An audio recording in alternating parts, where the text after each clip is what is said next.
Well, good morning. My name is Marshall, and I am delighted to be able to unpack God's Word for us today as we're in this series on origins, sort of the backstory to the story of faith and what it means to follow God in our lives. My wife Susan and I are friends. We are fans of the TV series Tracker. I don't know if any of you have watched Tracker, but we learned to appreciate Justin Hartley, who's the star, when he was on the show This Is Us, and it's one of our favorite family shows. And in Tracker, that's the story of a character named Coulter Shaw who finds people who've gone missing. And so each week somebody has either been kidnapped or is being held for hostage or has gotten lost in the forest or has just disappeared. And his job, through his tracking skills, through his courage, through his inventiveness and resourcefulness that sometimes would put MacGyver to shame, he inevitably finds and rescues the person who's gone missing. Coulter Shaw is a likable character. He's generous, he's brave, he's dependable. He has no debilitating flaws. He's somebody you can like. And so we like Coulter Shaw, and we watch him regularly. At the same time, and on the other hand, I am a fan of John Grisham novels.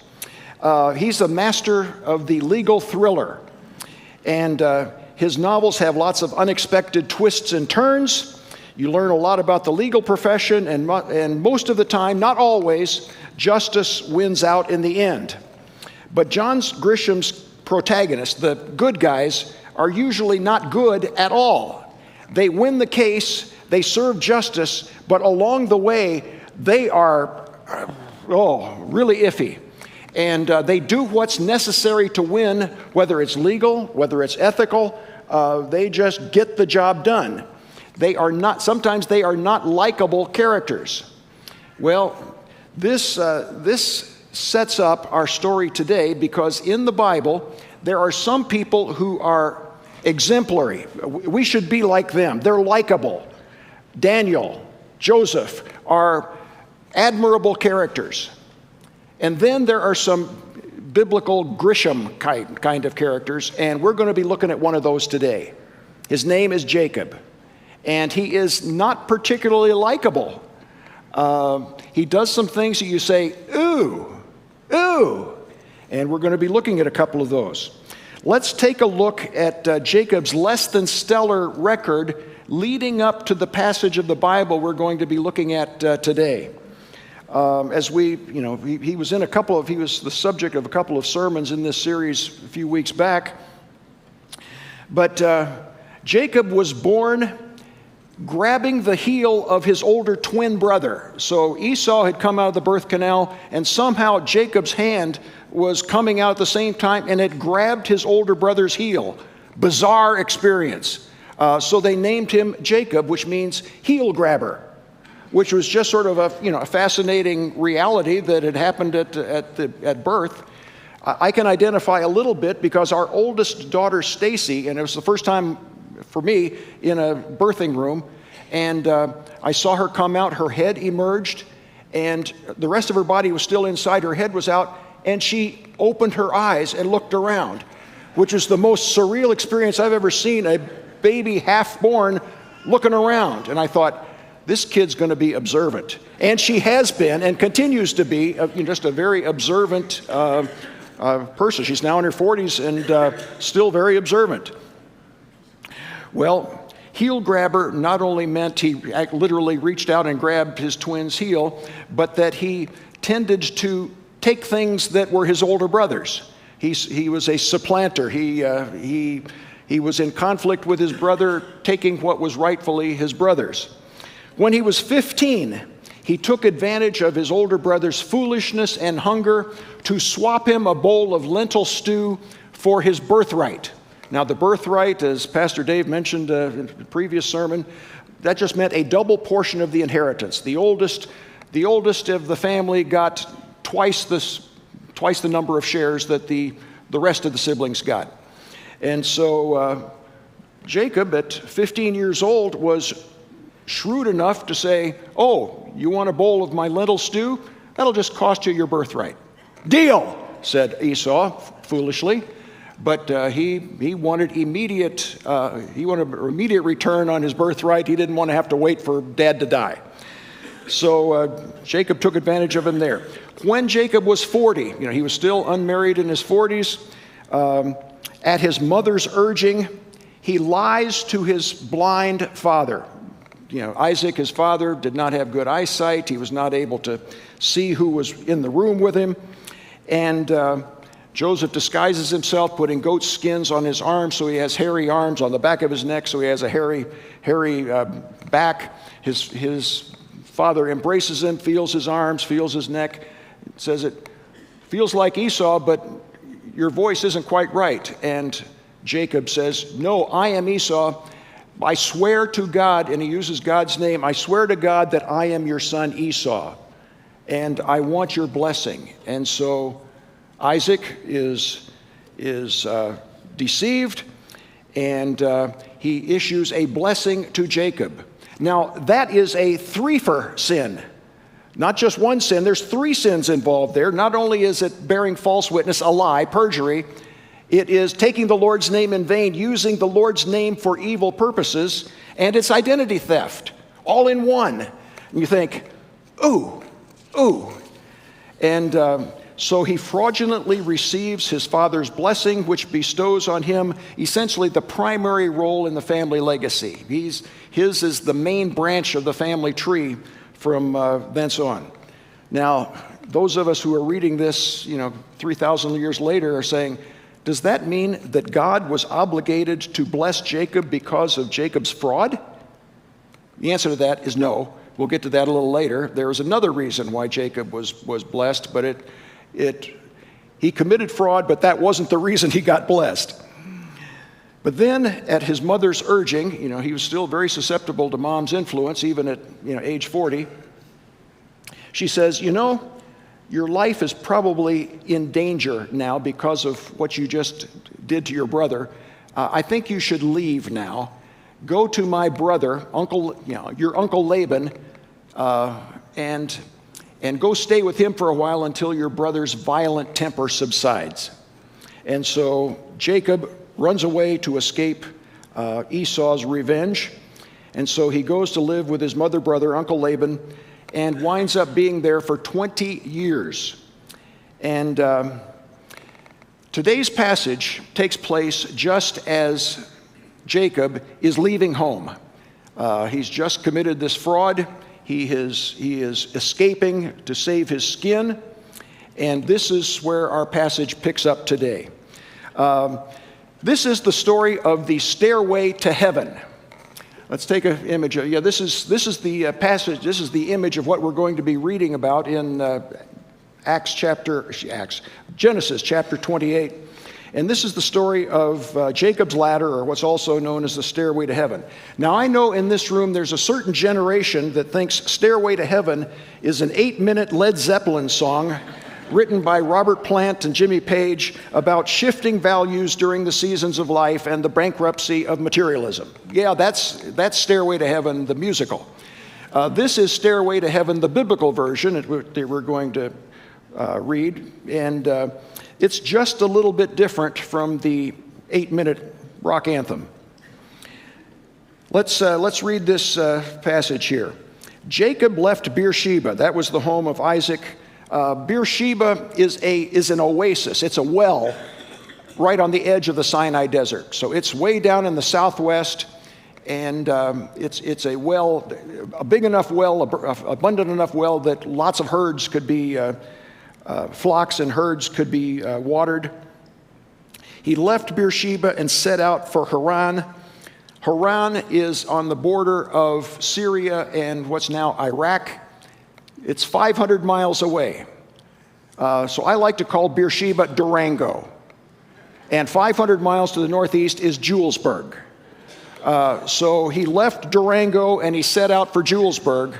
500 miles, that would probably take him 20 to 25 days of walking from Durango to Julesburg. Jacob left Beersheba, set out for Haran. When he reached a certain place, he stopped for the night because the sun had set. Taking one of the stones there, he put it under his head and lay down to sleep. Now that's a firm pillow. While he was sleeping on a rock, he had a dream in which he saw a stairway resting on the earth with its top reaching to heaven. And the angels of God were ascending and descending on it. That's quite an image. At the top is the Lord God, Yahweh. And on the stairway, going up and going down, like an escalator, I guess, were angels.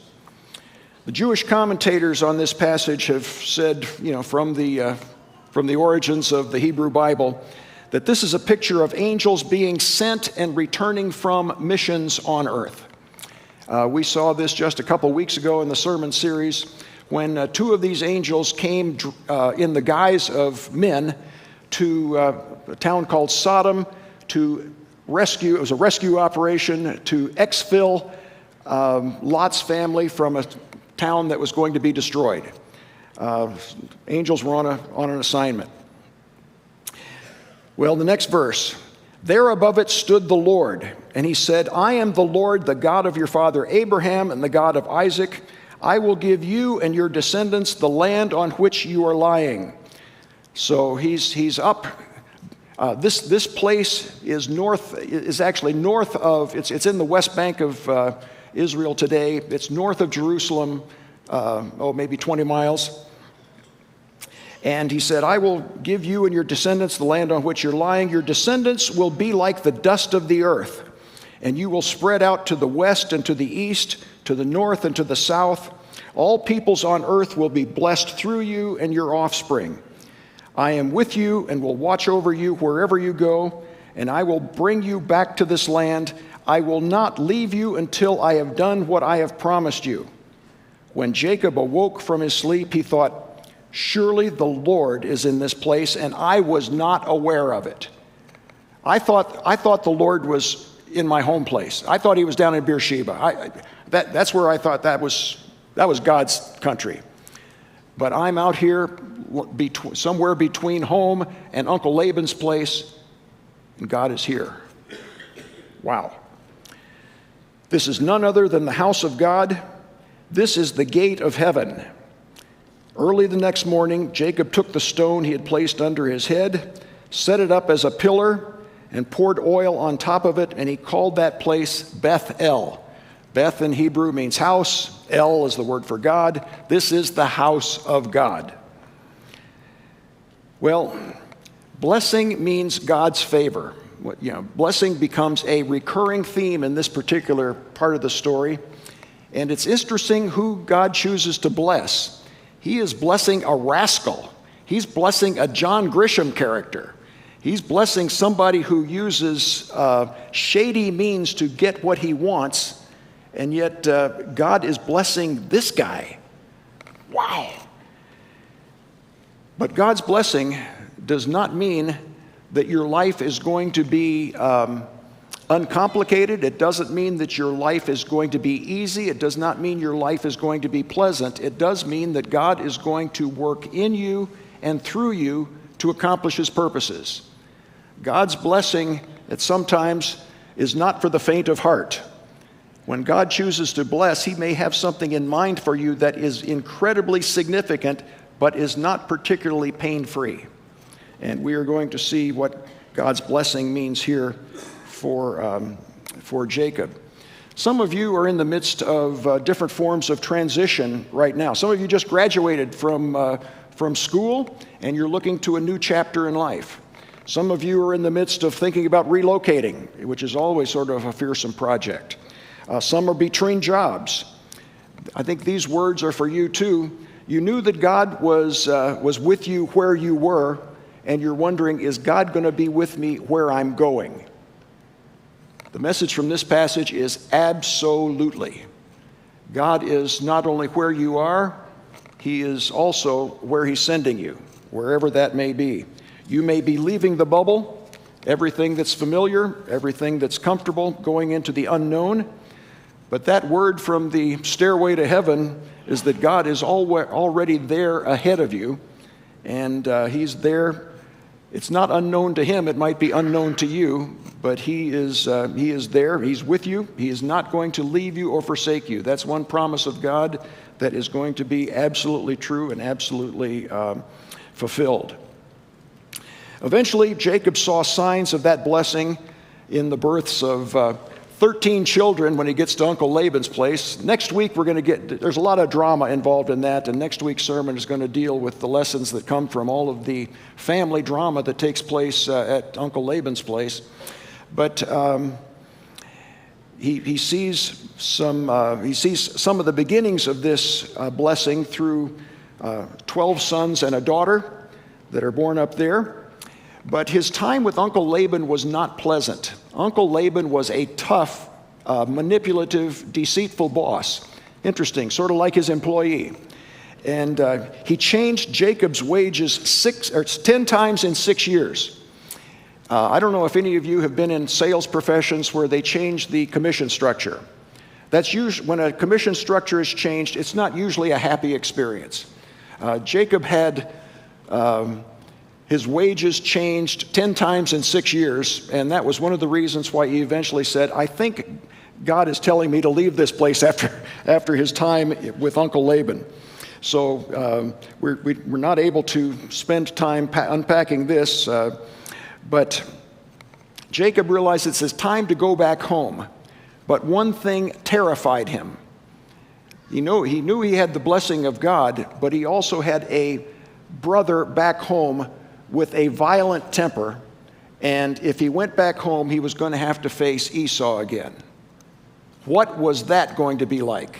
Was that too part of the blessing? Am I going to have to go stand in front of the guy who I cheated twice? And how's he going to feel about me coming back and being a neighbor? Well, he heads back home, and Jacob has prospered while he's been with Uncle Laban. He goes into the livestock business, and he has not only sheep and goats, he also has herds of camels and cattle. So he's got cattle, camels, sheep, and goats, and as he's traveling back with his camel, cattle, sheep, and goats, this is going to take a while moving all these children, wives, livestock back home. They don't travel fast, but as he gets closer to home, he starts sending peace offerings ahead. So he sends a group of sheep ahead with some of his servants to go find Esau, make a gift of these sheep to Esau. Then he sends some goats. Then he sends some camels. Then he sends some cattle. And he tells his servants, tell Esau, these are a gift for you. Jacob is coming, and he wants you to receive these gifts, and he's hoping like mad that this will help. Well, when the cattle go and the last servant comes back after delivering the cattle to Esau, he says, Esau says he will meet you, and he's bringing 400 of his hired men. 400 armed employees showing up with Esau for this reunion. Is that like a party? I don't think so. At least Jacob certainly didn't take it that way. He thought, oh my goodness. He's got way more servants than I do, and this could be ugly in a hurry. But he continues on, and the night before he's to meet Esau, he goes off by himself. He knows it's going to be a restless night, and he has some experience that night. Is this a dream? Is this a supernatural encounter? I'm not sure what it is that happens when he's by himself trying to sleep that night, but he says he winds up wrestling all night with a supernatural character. Was this God? Was this an angel? He uses both of those terms in the passage. We don't have time to read it today, but he wrestles all night with this being, and toward morning, they're still wrestling, and neither can get the advantage over the other, and this being touches Jacob's hip and somehow wrenches a tendon out of place, and Jacob is in pain, but he's not giving up. He continues to wrestle, and he says, I'm not going to quit until you bless me. Now, he's already received a blessing. He wants another one on the night before he's supposed to meet Esau. He says, I want a blessing. And the adversary does bless him, but Jacob also walks with a limp. The Jewish commentators say for the rest of his life.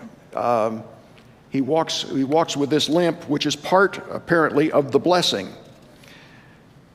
But I would suggest that the first and most significant aspect of that blessing is what happens the next day. Esau shows up with 400 men surrounding him, but the encounter between Jacob and Esau winds up being an amazing and tender moment. Jacob goes by himself and approaches the 401 people who are standing there waiting for him. And Jacob goes limping and bows before Esau. Then he gets up and he limps some more, closer, gets down and bows. Gets up, limps some more, gets down and bows. 7 times he bows before his brother, and when he finally gets to Esau, Esau went on ahead, bowed to the ground 7 times as he approached his brother. Esau ran to meet Jacob and embraced him. He threw his arms around his neck and kissed him, and they wept. Then Esau looked up and saw the women and children. Who are these people with you? Older brother says. Jacob introduces his family to his brother. Then Esau tells him, thanks for all the livestock you sent. But he says, I already have plenty, Jacob. Why don't you keep this, keep what you have for yourself? No, said Jacob. If I have found favor in your eyes, please accept these gifts from me. For to see your face is like seeing the face of God, now that you've received me favorably. He was expecting the worst. He winds up getting a warm reception from the brother that he had cheated. I would say Jacob's words were truer than he realized. To see his brother's face was like seeing the face of God. His sleepless night of wrestling with God that night led to this powerful reconciliation. The greatest aspect of God's blessing is forgiveness. And Jacob received that from an unlikely source, his brother. Until we recognize that we need forgiveness, we find it hard to fully experience God's blessing. God's blessing usually begins with us recognizing the forgiveness that is undeservedly received for the wrongs that we have done. Many of us Christians find it easy to judge other people and hold them at arm's length because of their sins, but we don't tend to think that we've done much wrong. And that's a dangerous blind spot. You know, God can forgive sin, but He can't do much with self-righteousness. And if we aren't in a position where we recognize that we are in need of forgiveness, it's hard to receive God's blessing. Jacob certainly recognized his own sin at this point, so he was in a position to be able to be blessed. Now, it's interesting that the New Testament, when the New Testament talks about Jacob, he's added to the list in Hebrews 11 that is the Hall of Fame of faith. He's listed among the faithful, and it's interesting what the New Testament says about the entire life of Jacob. They don't brag about his wealth. They don't brag about his offspring. They don't brag about many of the things that we would normally think would be aspects of God's favor on him. They talk about Jacob's faith, not his virtuous life, not his living an exemplary life, not his being a Coulter Shaw, but the fact that he was a John Grisham character with faith. Wow. Let's just read some of these conclusions about Jacob's life from Hebrews 11. It begins like this. Now faith is confidence in what we hope for and assurance about what we do not see. This is particularly, faith in God means that we don't know how this is going to turn out. It means we can't see the end from the beginning. We have to live by faith and not by sight. This is what God is looking for. And then in verse 6, it goes on to talk about the application of this. Without faith, it is impossible to please God, because anyone who comes to him must believe that he exists and that he rewards those who earnestly seek him.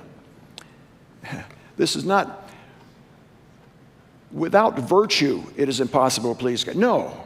Without an exemplary life. No. Without repenting of sin. No. This is without faith, it is impossible to please God. And Jacob was a man of faith, even if he had a very imperfect and a not exemplary life, because anyone who comes must believe that he exists and that he rewards those who earnestly seek him. God can handle people being sinners because forgiveness, confession and forgiveness is freely offered, but he can't do much with people who are without faith, who don't think they need faith, who are self-righteous. Now, please understand me here. I'm not saying that sin doesn't matter. Sin does matter. Sin is dangerous. Sin causes us to be numb to the goodness of God, particularly willful and repeated sin.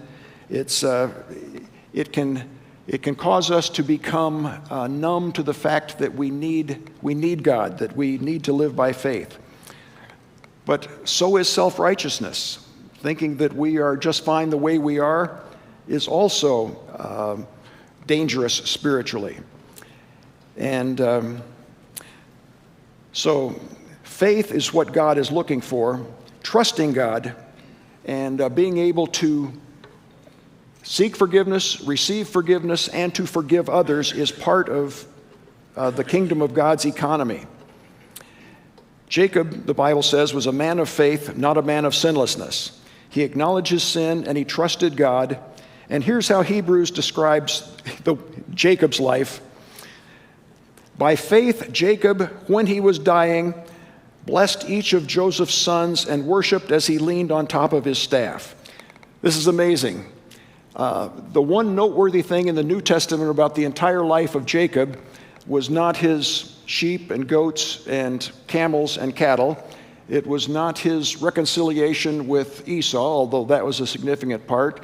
It was not his children. It was what he said to his grandkids. And he encouraged them. Let's take a look at what he says to his grandkids. And from Genesis chapter 48.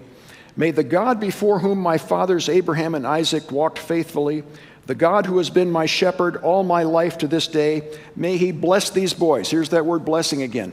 May they have meaning. May they know that God is working in them and through them. May they be called by my name and the names of my fathers Abraham and Isaac, and may they increase greatly on the earth. This is what was considered lasting and significant about Jacob's life. The fact that he could commend the God of Abraham and Isaac to the second generation. Well, what do we learn from this passage? Let me suggest three things, just in wrapping it up. God is looking for faith, and what is faith? Faith is trusting that God is at work when you can't see the outcome. It's knowing that God will be with you no matter what. I will never leave you or forsake you, even if it feels like that at times. He will never depart. He will be with you in the pleasant moments and in the difficult moments. Secondly, faith is believing that what God does will be good, even if it's not easy, even if it's painful at the time. Jacob walked with a limp. That was part of God's blessing to him on the eve of his reconciliation with Esau. I suspect that every day that he continued to limp, it was a reminder of God's goodness, even in the limp. But he still thanked God for these blessings. Now, Jacob will never be a good example of how to be a son or a husband or a father. He was a lousy parent, and that continues to, we'll see that in some of the sermons coming up. But he knew that God was at work despite his flaws. Finally, Faith is knowing that God's purposes extend beyond our lifetime. To me, this is one of the more challenging things for those of us in America. We expect God's blessing to be right now, something that I can see within my lifetime. Jacob's promise was something that he wasn't going to see. His sons were not going to see. His grandkids were not going to see. It wasn't going to be till 400 years later that they were going to see that land that he was promising. Sometimes God's timing is beyond our lifetime. Most of you know that I'm a history teacher, and I can't go through a sermon without giving a history nugget. There's a beautiful one from the life of William Tyndale that illustrates this. He was an English scholar in the 1500s during the Reformation. One of the tensions in the Reformation was that he was in England. King Henry VIII did not think that just anybody should read the Bible. William Tyndale disagreed. He thought that everybody who could read should be able to read the Bible in their own language. So he surreptitiously and secretly translated the Bible from Hebrew and Greek into English. And the printing press had recently been invented, so they were printing English Bibles. King Henry VIII did not like that. He put out a warrant for William Tyndale's arrest. William Tyndale was eventually betrayed. He was arrested, and King Henry VIII was very thorough. He made sure that William Tyndale was strangled and burned at the stake. He was going to make sure it was done, so he was strangled and burned at the stake. And William Tyndale's last words were, "Lord, open the eyes of the King of England." Did that happen in his lifetime? No. His life from that point on was very short. He was strangled and burned. But just a few years later, Henry VIII himself became part of the Reformation. A twisted story we don't have time to get into. But he authorized the Great Bible for English Churches, which heavily utilized William Tyndale's work. And in 1611, a few decades later, King James authorized the translation of the Bible into English, the King James Version, the first authorized version of the Bible. And scholars estimate that 80% of the King James Bible was taken verbatim from William Tyndale's Forbidden Translation Project. Yes, the eyes of the King of England had been opened, but not till after William Tyndale's death. Likewise, Jacob could bless his grandsons and invoke God's blessing on them, even though they would not live to see the final result of that blessing. Likewise, you and I are living in a time when many times we do see God's blessing. We see plenty of evidence of it. But perhaps the most significant part of God's working in and through us may or may not be experienced in our lifetime. It could be something that God's blessing, God working in and through you, may have results that we won't see until eternity. We won't recognize until then. We're going to be taking communion, which is another exercise in this kind of faith. Jesus, as we are reminded as we take the elements, did something for us historically. He died on a cross. He shed his blood. He gave his body and blood for our salvation. But he also made a promise on that last night when he was with his disciples that he was going to come again, that he had a job to do in his first coming, but we were going to wait, and he's going to come a second time when he is going to rule on earth. And we await that. And by faith, we know that Christ is coming, and we long for his return. Will that happen in our lifetime? Maybe so. Maybe not. But by faith, we look forward to the arrival of Jesus, and we will rejoice when that happens. As we take the communion, and if you need the elements, raise your hand, and our hosts will get the elements to you. But as we take these elements, let's remember that we are remembering what Jesus did and what Jesus is going to do.